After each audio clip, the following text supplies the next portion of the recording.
अब ये तो गठबंधन मजबूरी का गठबंधन है शायद, कि किसी तरह से जो हमारी सरकार है वो अपना कार्यकाल जो है वो एक स्थिर स्थायी तरीके से पूरा करे, तो इसीलिए ये गठबंधन किया गया था।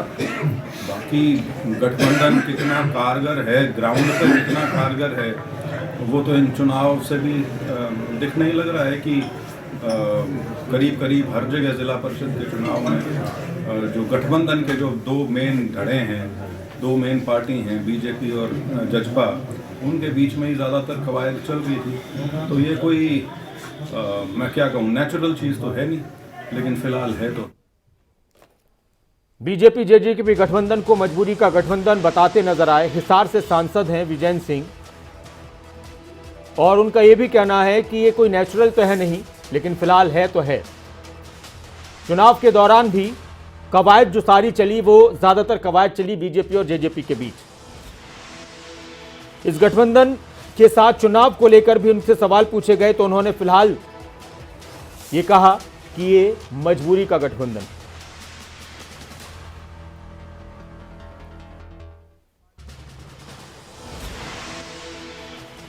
तो एक बड़ी और एक अहम खबर, विजय सिंह का बड़ा बयान। इससे पहले भी उनके इस तरह के कुछ बयान सामने आते रहे हैं, और आने वाला वक्त हरियाणा की सियासत के लिहाज से बहुत अहम होने जा रहा है। और यह सवाल भी उठता है कई बार कि क्या बीजेपी और जेजेपी गठबंधन में अगले चुनाव लड़ेंगे। हमारे साथ दीप कमल जी जुड़ चुके हैं, जेजेपी के प्रवक्ता। नमस्कार दीप कमल जी। नमस्कार नासिर जी। जी दीप कमल जी, विजय सिंह कह रहे हैं कि ये जो गठबंधन है बीजेपी और जेजेपी का, ये मजबूरी का गठबंधन है, क्या कहेंगे आप? देखिए, उन्होंने किस संदर्भ में और किन शब्दों में बात कही है वो तो मुझे नहीं पता है, लेकिन ये तो हम जरूर जानते हैं कि चाहे चौधरी वीरेंद्र सिंह हो या ब्रजेंद्र हो, उनको तो कभी ये हमारा गठबंधन रास नहीं आया है। वो अपनी कोई भड़ास निकाल रहे होंगे, क्योंकि अब उनका उचाना शायद आप सुनना चाहेंगे, मैं एक बार आपको सुनवाता हूँ। आप सुन सकते हैं जी, ठीक है। अब ये तो गठबंधन मजबूरी का गठबंधन है शायद, कि किसी तरह से जो हमारी सरकार है वो अपना कार्यकाल जो है वो एक स्थिर स्थायी तरीके से पूरा करे, तो इसीलिए ये गठबंधन किया गया था।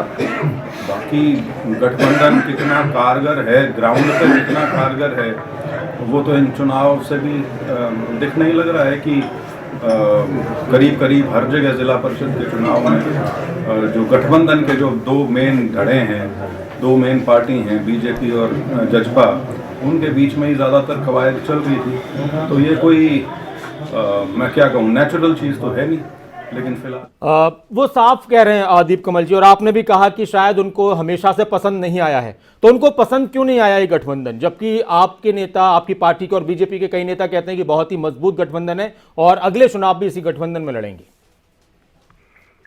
देखिए, वो मजबूरी का गठबंधन जो कह रहे हैं वो उनके लिए मजबूरी होगी। उनको लगता होगा कि उनका राजनीतिक तरीके से जो दायरा था वो कहीं प्रभावित होता होगा इससे, लेकिन ये हरियाणा की जनता के लिए मजबूरी बिल्कुल नहीं है। उन्होंने अपने आप जनादेश दिया था 2019 में कि भारतीय जनता पार्टी के पास 40 सीटें रहें, और पूर्ण बहुमत उनको नहीं दिया था, और जेजेपी को 10 सीटें निर्णायक रूप से दी थी कि 40 जमा 10 50 के साथ एक स्थायी सरकार बने।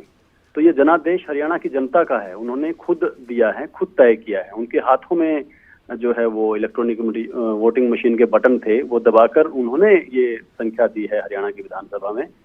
इसको अगर वो मजबूरी कहते हैं तो फिर वो कहीं ना कहीं हरियाणा की जनता। अच्छा, एक और बात वो कह रहे हैं कि नगर परिषद के चुनाव में जो सारी की सारी जद्दोजहद थी, कवायद थी, वो बीजेपी और जेजेपी के ही बीच में देखने को मिली।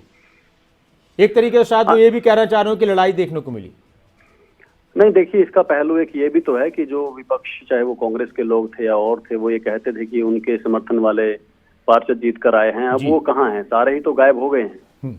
कई जो है जिलों में जननायक जनता पार्टी ने अपने चेयरमैन बनाए हैं या वाइस चेयरमैन बनाए हैं, और कई जगहों पर बीजेपी के बने हैं। तो ये तो हरियाणा की जनता का कहीं ना कहीं एक दिख रहा है कि सरकार के साथ ही सभी लोग हैं। अब जहां तक ब्रजेंद्र सिंह जी का देखिए आप जिक्र कर रहे थे, मैं पिछले सप्ताह उनका एक और बयान सुन रहा था जिसमें उनसे कोई आगामी महीने में उनके पिताजी ने कोई तारीख रखी हुई है चौधरी वीरेंद्र सिंह ने कार्यक्रम की। उनके बारे में जब पूछा गया तो उन्होंने कहा कि ये बात आप वीरेंद्र सिंह जी से पूछिए। ठीक, मतलब और साथ में ये कहा कि मैं उनका प्रवक्ता नहीं हूँ, वो मेरे प्रवक्ता नहीं। मैं दीप कमल जी, हमारे साथ वीरेंद्र चौहान जी भी जुड़ चुके हैं बीजेपी से। नमस्कार वीरेंद्र जी।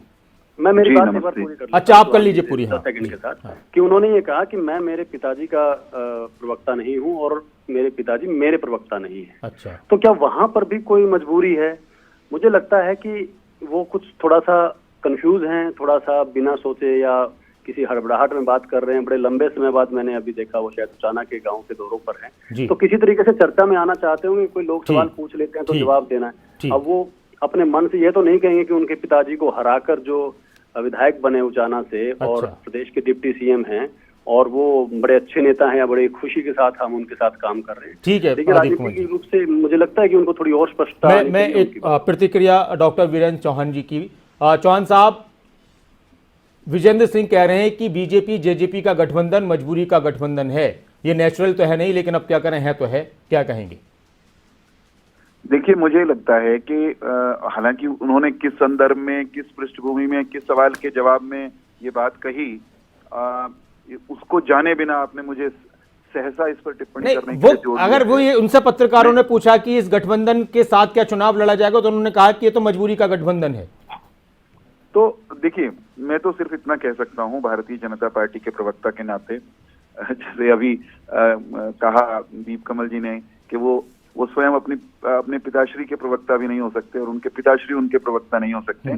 तो मैं उनके व्यक्तिगत बयान पर उनके प्रवक्ता के रूप में सर, बीजेपी के सांसद हैं, वो व्यक्तिगत बयान थोड़ी कह सकते हैं। मैं कह तो रहा हूँ, सुन तो लीजिए ना। मैं जो कह रहा हूँ, मुझे यानी भाजपा के प्रवक्ता को कहने दीजिए। मैं ये कह रहा हूँ कि भारतीय जनता पार्टी और जननायक जनता पार्टी, उन्होंने पिछला चुनाव आमने सामने लड़ा था। ठीक। और खूब तल्ख भाषा में एक दूसरे पर वार करते हुए हम लोगों ने चुनावी दंगल में हम लोग उतरे थे। कहीं ये जीते, कहीं हम जीते, कहीं ये हारे, कहीं हम हारे। और फिर जो परिदृश्य पैदा हुआ चुनाव के बाद, उस परिदृश्य ने उन दोनों दलों को जो एक दूसरे के विरुद्ध चुनाव लड़े थे, एक साथ आने के लिए विवश किया ना। तो वो जनादेश की विवशता तो है ही, उस मात्रा में विवशता। मतलब आप दूसरे अल्फाज में, शब्दों में कह रहे हैं कि हाँ, मजबूरी तो है। पूरा करने दीजिए ना। जी, आप जंप कर रहे हैं। मैं ये कह रहा हूं कि उतनी मात्रा में यदि विवशता नहीं होती, इनका बहुमत आ गया होता या हमारा बहुमत आ गया होता, तो शायद उतनी तल्खियों के साथ, जिस तल्खियों के साथ हम चुनाव लड़े थे, हम इकट्ठे नहीं आते। जिस तरह का जनादेश आया, खंडित जनादेश आया, उसमें हमारा एक साथ आना ये आवश्यकता भी थी और यूं कहिए कि प्रजातांत्रिक विवशता भी थी। उतनी मात्रा में बात उनकी सटीक लगती है। परंतु उसके आगे जो महत्वपूर्ण बात है वो ये है कि जिस दिन से हम लोगों ने हाथ मिलाया, उस दिन से दोनों दलों के नेतृत्व ने हाथ भी मिलाया, दिल भी मिलाए। और अगर हाथ के साथ दिल न मिले होते, हम एक टीम की तरह नहीं जुड़े होते और यूं ही मान रहे होते कि ये मान रहे होते कि हम इनके लिए मजबूरी हैं और हम मान रहे होते कि ये हमारे लिए मजबूरी हैं, तो ये गठजोड़ आज तक जहां हम खड़े हैं यहां तक नहीं आता। और ये गठजोड़ आगे भी रहेगा बहुत मजबूती के साथ, दोनों चुनाव, लोकसभा विधानसभा के चुनाव तक। जी, यही सवाल उठता है ना कि ये गठजोड़ मजबूती के साथ आगे भी रहेगा लोकसभा विधानसभा के चुनाव पर, आने वाले जो चुनाव हैं।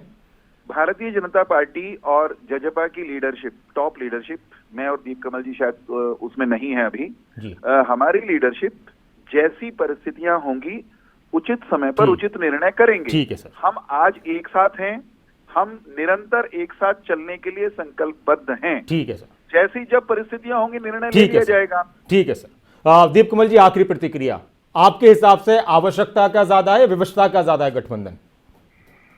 नहीं, देखिए, महत्वपूर्ण तो बात यह है कि ब्रिजेंद्र सिंह क्या कह रहे हैं और उनका काम क्या होना चाहिए और आज के दिन वो किस बात। और चौहान साहब ने भी दोनों बात कह दी कि आवश्यकता और विवशता दोनों है। जी नहीं, देखिए, उन्होंने अपने हिसाब से उसकी व्याख्या की है, वो बिल्कुल सटीक बात कह रहे हैं, उसमें कोई जोड़ने वाली बात नहीं है कुछ और।